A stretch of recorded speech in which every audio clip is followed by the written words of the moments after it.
We'll read today from Yoga Vasistha. This is the book called Yoga Vasistha. This is a very ancient and sacred book from ancient past of India, and this has been translated by Swami Venkatesananda, who is a disciple of Swami Shivananda, if you know Shivananda.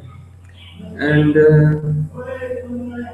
this book is to speak a little about the book. This book is a series of interaction between Rama and his teacher Sage Vasistha. Okay, so let's begin by reading a page from this book. Alright, and we invoke and ask for the guidance of Sanat Kumara or Enoch for our satsang today.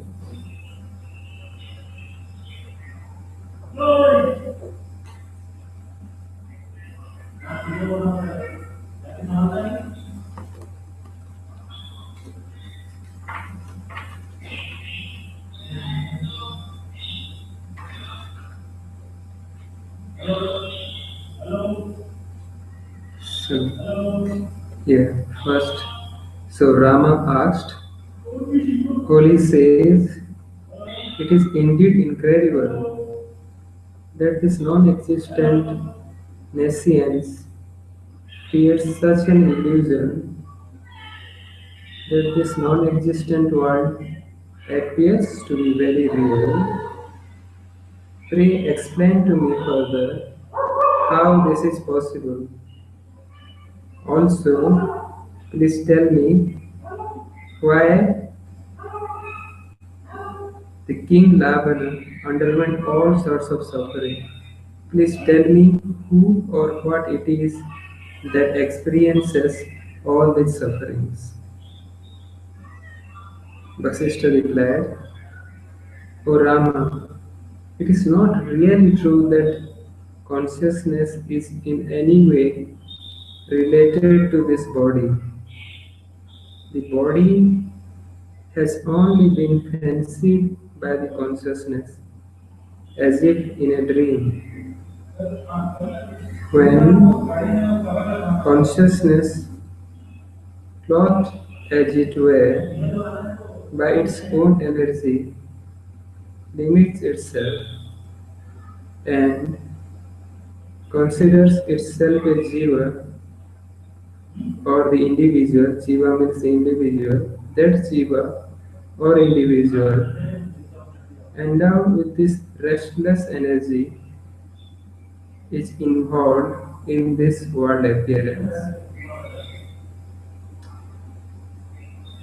Alright, I will read that passage again to make it clear. O Rama, it is not really true that consciousness is in any way related to this body. The body has only been fancied by the consciousness as if in a dream. So when we dream, we fancy different things, but they are non-existent. Similarly, this body has been fancied by the consciousness as if in a dream. When consciousness, clothed as it were by its own energy, limits itself and considers itself a jiva or individual, that jiva or individual endowed with this restless energy of the consciousness is involved in this world appearance. Okay, so we'll continue next. The embodied being who enjoys or suffers the fruits of past actions and who dons a variety of bodies is known as egotism, mind, and also jiva. Neither the body nor the enlightened being undergoes suffering.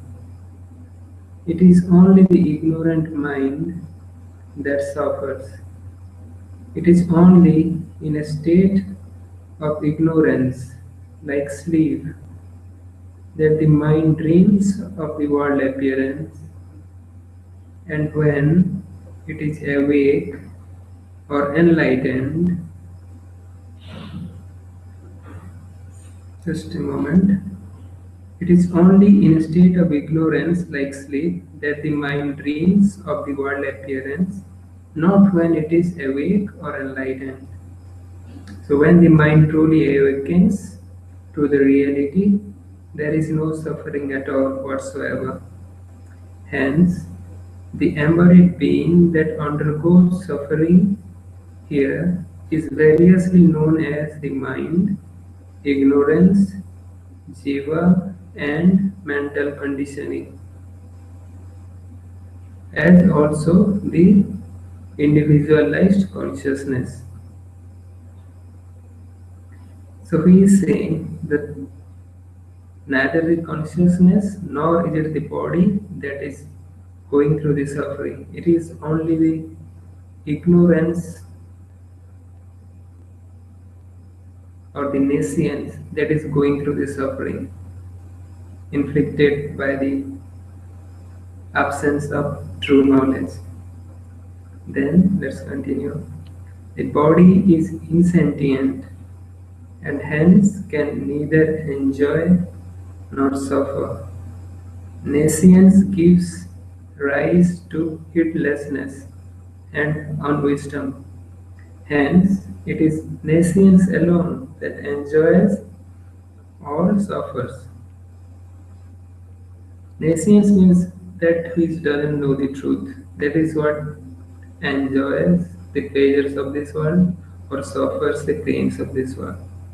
It is indeed the mind alone that is born, weeps, kills, goes, abuses others, etc., not the body. In all the experiences of happiness and unhappiness, as also in all the hallucinations and imaginations, it is mind that does everything, and it is mind that experiences all this. Mind is man. So, this is the creation of the mind only. Whatever we see and experience, like a mirage that we see in the desert, can see a mirage of water, right?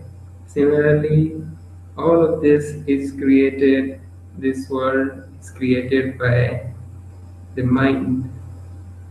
And he is also saying that it is the hallucination of the mind by which we are referring to this world. And once that is clear, we can see the reality.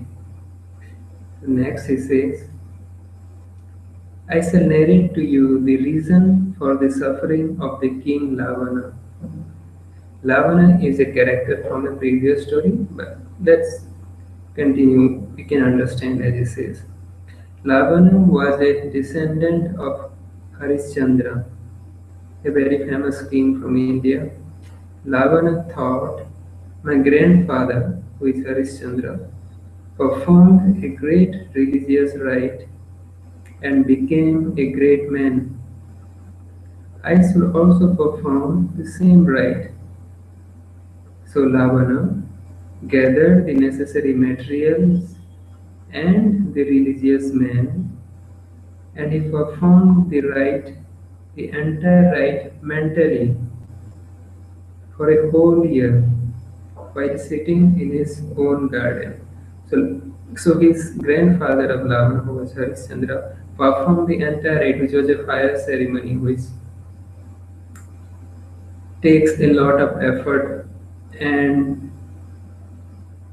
people and money. I don't know what was there.